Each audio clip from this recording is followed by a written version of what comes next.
My name's Cherriman. I'm an ecologist and I specialise in bird research, especially for hollow-dependent species. Tree hollows are something that is important in ecosystems, but they take an excruciatingly long amount of time to form naturally. So you're talking about decades or centuries of termite activity and decay process to create these hollows naturally. So in any area, whether it's in an urban environment or parts of the forest where there's been the loss of these old hollow-bearing trees, it's going to take years and years to replace those by planting new trees. So creating these ones that we're doing here is really important to speed up those ecological processes.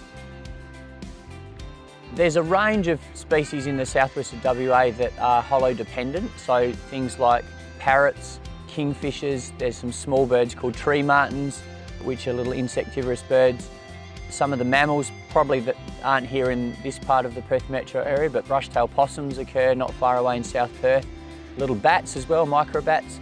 Some of the reptiles, tree monitors and skinks and lizards, and lots of insects as well. So those are all important creatures that are part of our urban environment.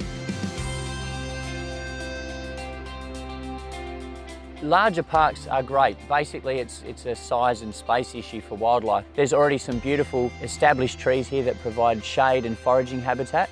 We've got forest red-tailed black cockatoos here, which are not a species that's likely to be breeding in the area using hollows, but they are certainly here to take advantage of the shade and the foraging habitat that's available. Some beautiful live jarrahs over here that are feeding them just about every day I've been here. So it's a great place to do it.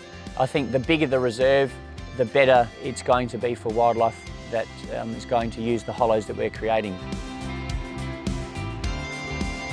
Some of the introduced species and other native species in Australia that have softer wood, by the time their heartwood is hollowed out, the rest of the wood is papery as well, and the loss of those trees, or the longevity of those trees, is reduced.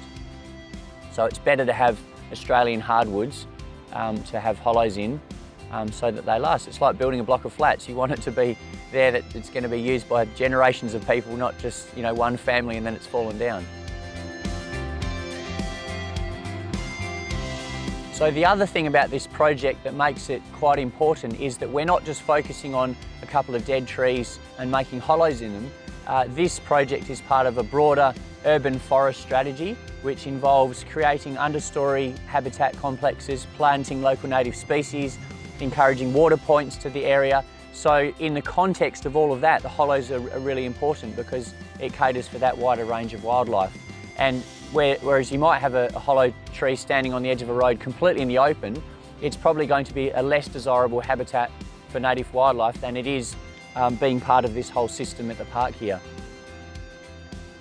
It's really valuable to have a bird's eye view on any environmental management and conservation actions that we take, because wildlife sees the greater landscape, and our little backyards, our little reserves, they're just tiny little pieces of a bigger jigsaw puzzle. So if we think strategically and we plan to do conservation actions in our parks, on our streets, in our backyards, then really we're creating a whole landscape that is much more wildlife friendly than if we just work in a piecemeal approach.